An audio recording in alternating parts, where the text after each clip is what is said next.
अस्सलाम वालेकुम students, welcome to Alhamd dynamic world. Students, आज हम स्टार्ट करने के लिए जा रहे हैं यूनिट नंबर 8 के सॉल्यूशन को। और इसका जो पहला सवाल है हमारे पास वो है कि which one of the following factors does not effect the capacitance of a capacitor. इनमें से कौन सा फैक्टर है जो कैपेसिटर की कैपेसिटेंस को इफेक्ट नहीं करता। तो बेटा हम capacitor in the presence of medium के अगर फार्मूले को देखें तो वो area between the plates, dielectric medium और डिस्टेंस बिटवीन द प्लेट्स के ऊपर डिपेंड करता है। इसमें थिकनेस का किसी किस्म का कोई जिक्र नहीं है। थिकनेस प्लेट्स की ज़्यादा हो या कम हो, इसकी वजह से कैपेसिटेंस की वैल्यू पे किसी किस्म का कोई फ़र्क नहीं पड़ता। यही वजह है कि चार्ली ऑप्शन आपकी दुरुस्त रहेगी, क्योंकि थिकनेस ऑफ द प्लेट्स पर किसी किस्म की कोई डिपेंडेंस नहीं है। Question number 2, the distance R between the two charges is varied. दो चार्जेस का दरमियानी फासला जो है आर, जिससे हम नॉर्मली कूलम्स लॉ में कहते हैं, उसको वेरी किया गया है। आपसे पूछा जा रहा है कि फोर्स और आर इनवर्स स्केयर के दरमियान किस तरह का रिलेशनशिप होगा। बेटा आप ये देख सकते हैं कि जो कूलम्स फोर्स है के Q1 Q2 divided by R square के इक्वल होती है। यहाँ पर फोर्स प्रोपोर्शनल है 1/r स्केयर के। अगर मैं 1/r स्केयर की बात करूँ या दूसरे लफ्जों में आर इनवर्स स्केयर की बात करूँ तो force is directly proportional to R inverse square. अच्छा, अब यहाँ पर क्लैरिफिकेशन कर लें कि अगर एफ और आर में पूछा जाए, एफ और आर में, तो इनवर्स और स्केयर का रिलेशनशिप है। अगर एफ और आर स्केयर में पूछा जाए, एफ और आर स्केयर में पूछा जाए तो एफ और आर स्केयर के दरमियान जो रिलेशनशिप है वो इन्वर्सली प्रोपोर्शनल का है। और एफ इनवर्स स्केयर के दरमियान जो रिलेशनशिप है बेटा जी याद रखिएगा वो डायरेक्टली प्रोपोर्शनल का है। मतलब Charlie is the right option. Question number 3, if the distance between the plates of capacitor is doubled, distance को डबल कर दिया जाए एंड एरिया इज हाफ्ड, तो देखें जो हमें कंडीशंस कही गई है हम उसको यहाँ पर मॉडिफाई करते हैं। नॉर्मल हालत में तो कैपेसिटेंस का फार्मूला ये है हमारे पास। अगर हम डिस्टेंस को डबल कर दें, मतलब डी के साथ 2 मल्टीप्लाई कर दें और एरिया को हाफ कर दें, तो नई कैपेसिटेंस कितनी होगी। बेटा देखें जो ये वाला 2 है ये डिनोमिनेटर में शिफ्ट हो जाएगा और ये वाला 2 तो ऑलरेडी डिनोमिनेटर में है। सो 2 × 2, इस वाली टर्म को अगर मैं देखता हूं तो बेटा ये कितनी बन जाएगी, 4 का फैक्टर है। और जो बाकी ये ब्रैकेट वाली टर्म है ये तो आपके पास capacitance in the presence of medium थी। ठीक है बेटा, तो इस सूरत में अगर हम देखें तो जो नई कैपेसिटेंस है C medium dash, this is 1/4 times the C medium है। ठीक है, ठीक हो गया स्टूडेंट्स। तो इस हवाले से हमारे पास डेल्टा ऑप्शन दुरुस्त बनती है 1/4 टाइम्स। क्वेश्चन नंबर 4, एक पॉलीथीन पीस रबर का जिक्र यहाँ पर किया गया है और इसके ऊपर जो अमाउंट ऑफ चार्ज स्टोर है वो है 6.4 × 10⁻⁻⁹ कूलम का। ठीक है, और कुछ इलेक्ट्रॉन स्टोर किए गए हैं जिसकी वजह से इतना चार्ज आया है। आपसे पूछा जा रहा है कि इस शीट के ऊपर जो ये टोटल चार्ज आया 6.4 × 10⁻⁹ कूलम का, ये कितने इलेक्ट्रॉन स्टोर करवाने की वजह से आया। तो देखिए जो टोटल चार्ज होता है स्टूडेंट्स वो नंबर ऑफ इलेक्ट्रॉन्स टाइम होता है हमारे पास। मतलब फर्ज कर लें कि एक इलेक्ट्रॉन के ऊपर चार्ज है 1.6 × 10⁻⁻19 का, और ऐसे n इलेक्ट्रॉन्स है। कितने हैं वही हमने निकालना है, 10 हैं, 15 हैं, 20 है, कितने सम इलेक्ट्रॉन्स हैं। जब वो इकट्ठा होंगे तो टोटल चार्ज आपके पास बनेगा 6.4 × 10⁻⁹ कूलम्स का। तो इसको अगर मैं सिंप्लीफाई कर लूँ, सिंप्लीफाई करने का तरीक़ेकार क्या है ये देखिए भाई, 1.64 पर 6.4 होते हैं। ये बिल्कुल ऐसे ही है जैसे कि 16 और 64 को आप कैंसिल आउट कर रहे हो, एक ही डेसिमल पॉइंट का फ़र्क है। बाकी 10 की पावर्स रहेगी बेटा।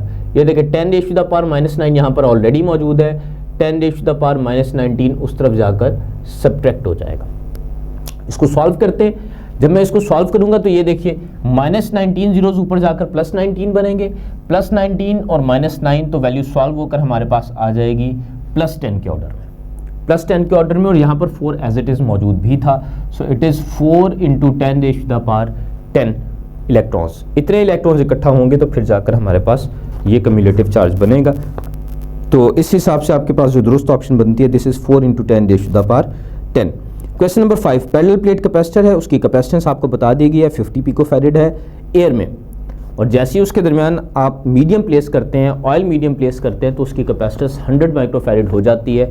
तो आपसे पूछा ये जा रहा है कि इस ऑयल की रिलेटिव परमिटिविटी के बारे में हमें बताएं। तो C medium divided by C vacuum, ये आपके पास डाइलेक्ट्रिक कांस्टेंट का फार्मूला है।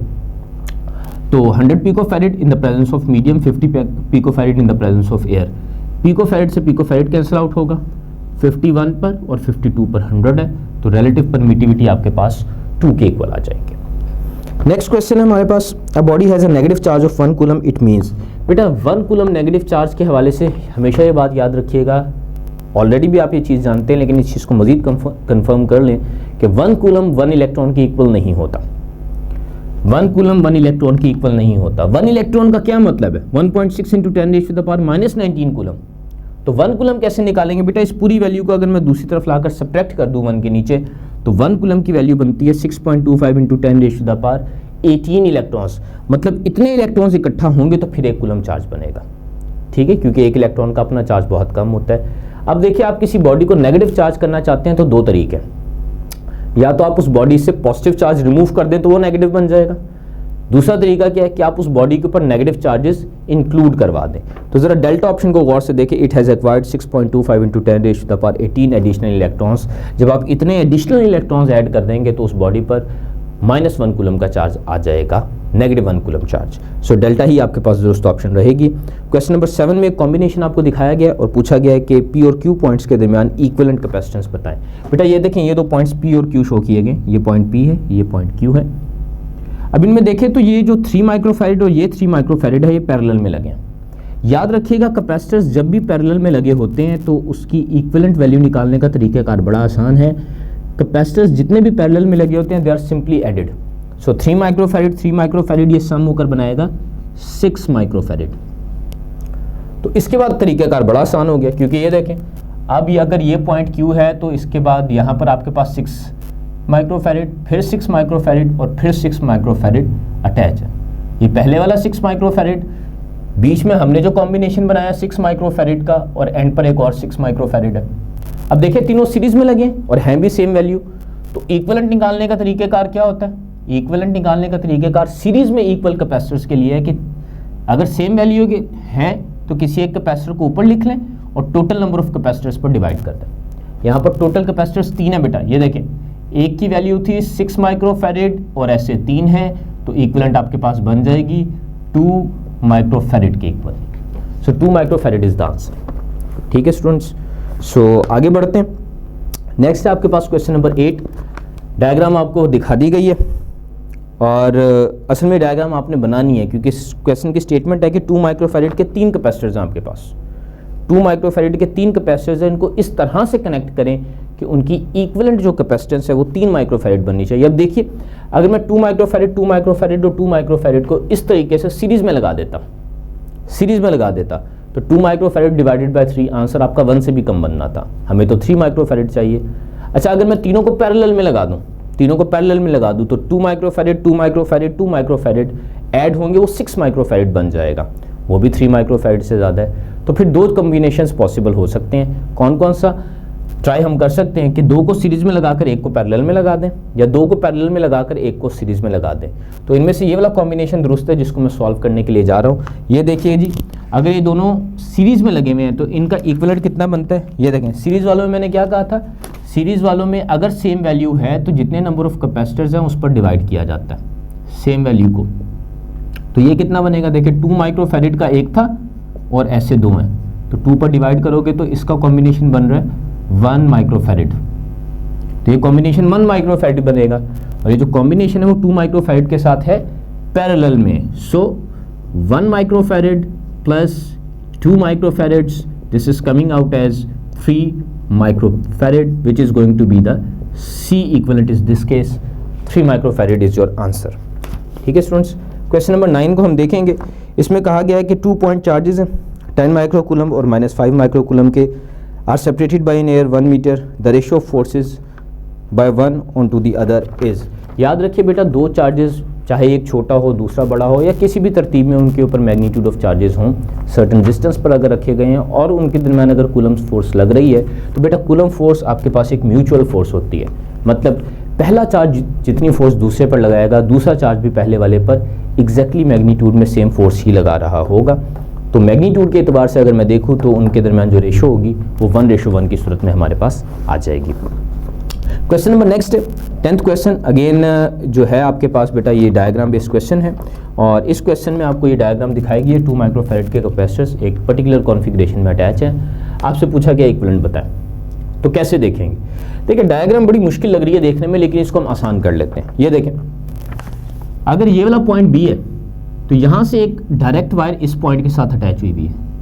अगर बेटा ये वाला पॉइंट बी है तो फिर ये भी पॉइंट बी ही है, क्योंकि वायर से हमने अटैच कर दिया।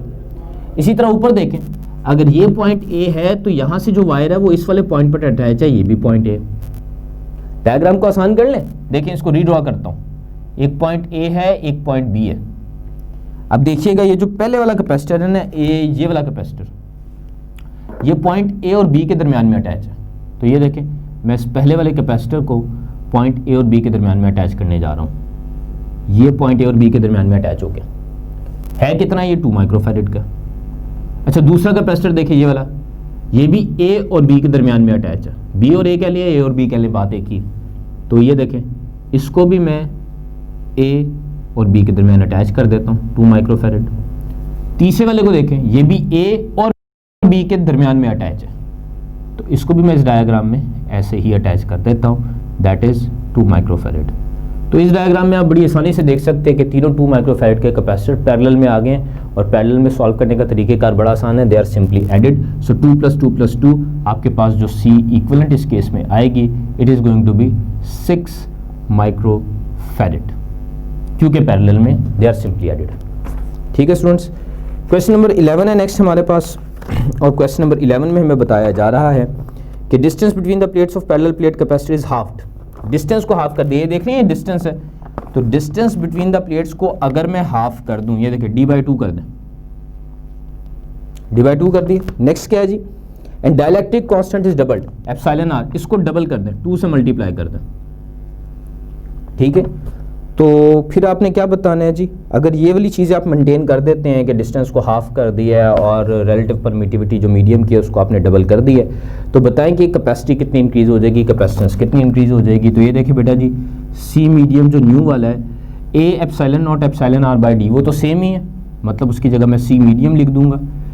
यहाँ से न्यूमिनेटर में 2 का फैक्टर, और ये वाला 2 ऊपर जाकर न्यूमिनेटर में मल्टीप्लाई होगा। सो 2 × 2 4 का फैक्टर आएगा बेटा, मतलब कैपेसिटेंस 4 टाइम्स इंक्रीज कर जाएगी आपके पास। क्वेश्चन नंबर 12 में कहा गया n कैपेसिटर्स है, सबकी वैल्यू c है, मतलब इस तरह से n कैपेसिटर्स है, सीरीज में अटैच है, और हर एक की कैपेसिटेंस c है, c farad c farad c farad सबकी n है टोटल। ठीक है, और इनको हमने V वोल्ट्स की बैटरी के साथ अटैच कर दिया।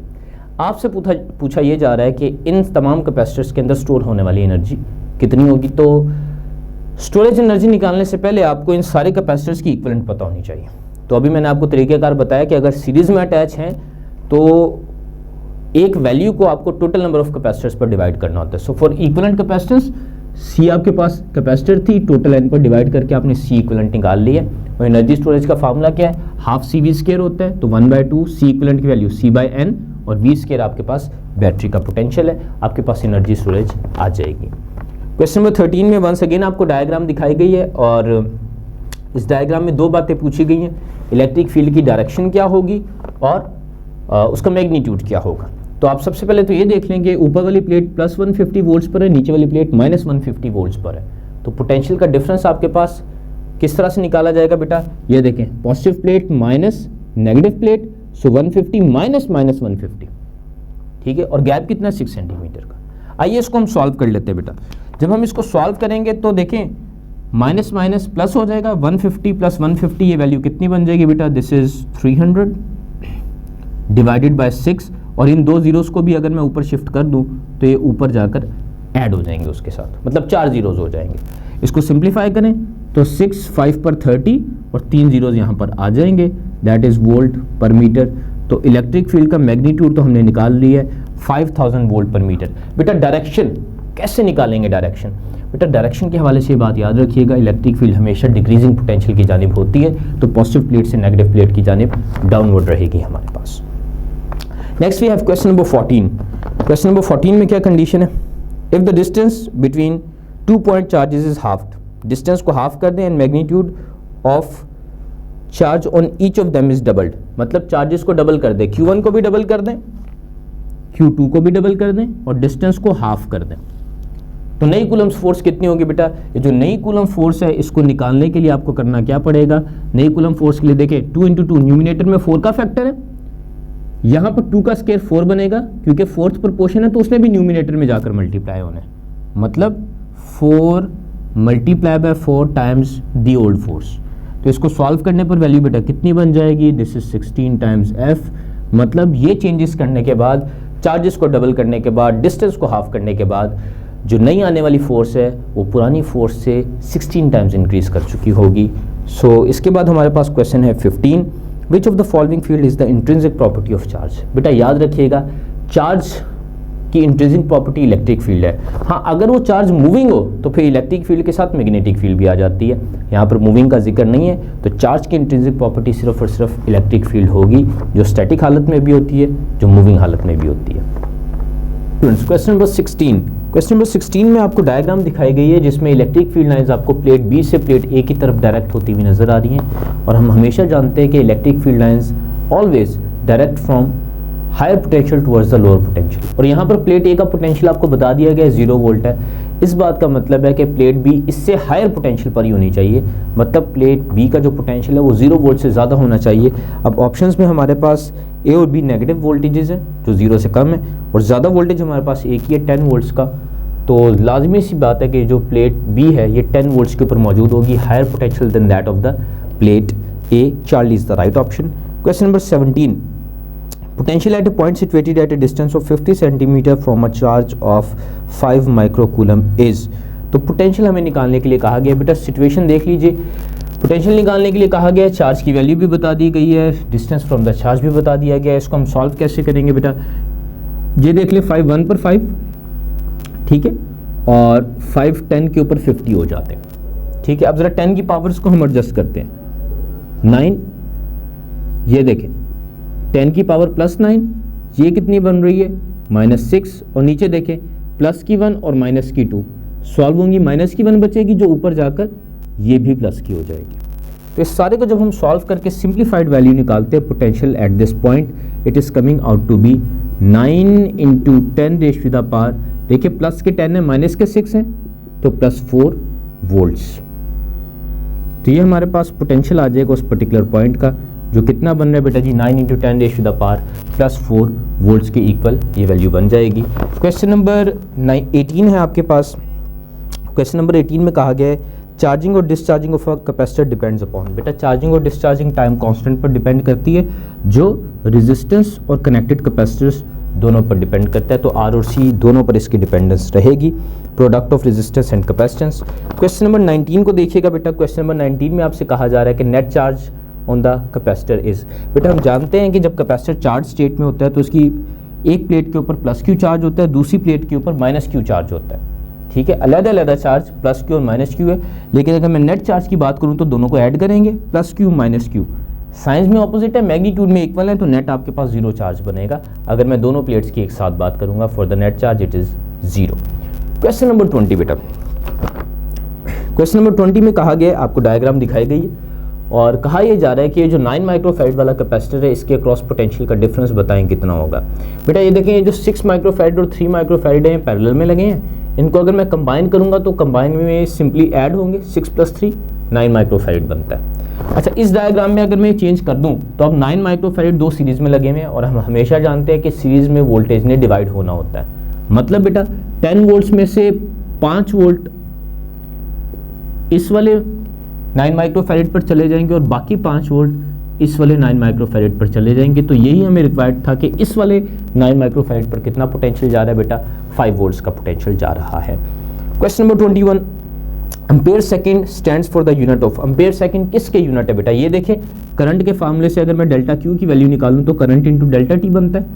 I इज फॉर एम्पेयर और डेल्टा T सेकंड्स में मेजर होगा, तो एम्पेयर इंटू सेकंड बेटा कूलम के इक्वल है, जो कि यहाँ पर number of charges flowing per second को बता रहा है, ठीक है जी। So it is being measured in coulombs. इसके बाद हमारे पास जो नेक्स्ट क्वेश्चन है, it is 22, 4 capacitors each of 2 microfarad capacitance are connected in series, the equivalent capacitance of the circuit is. 2 microfarad के 4 कैपेसिटर सीरीज में कनेक्ट किए गए, आपसे इक्विवेलेंट पूछी जा रही है। बेटा बड़ा आसान काम है, ये देखें, अगर मैं पहले, बल्कि इसको और आसान कर लेते हैं, इक्विवेलेंट निकालनी हो ना सीरीज में और same value of capacitance given हो, तो तरीकेकार क्या है कि सब में से कोई एक कैपेसिटेंस लिख लें और टोटल नंबर ऑफ कैपेसिटर्स पर डिवाइड करते हैं।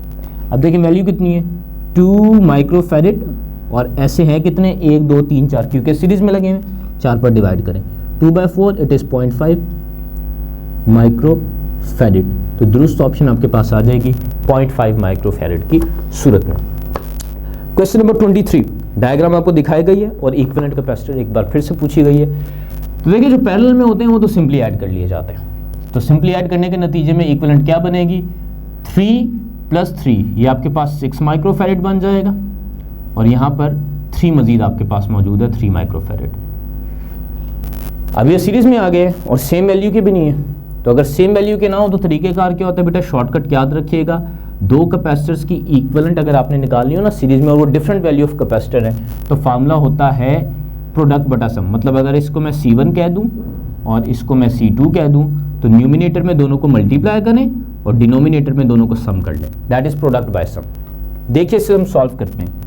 3 × 6 प्रोडक्ट होगा ना न्यूमिनेटर में 18, डिनोमिनेटर में ऐड होंगे 6 + 3 इट इज 9, तो आपके पास इक्विवेलेंट कितनी बन जाएगी, 9 1 पर 2 पर 18, दिस इज 2 माइक्रोफैरेड, क्योंकि वैल्यूज भी माइक्रोफैरेड में गिवन थी तो आंसर भी माइक्रोफैरेड में है, आप देख सकते हैं। सो this is how you can calculate series capacitors अगर दो है और सेम वैल्यू के नहीं है तो प्रोडक्ट बटा सम के फार्मूले से आप उनकी इक्विवेलेंट निकाल सकते हैं।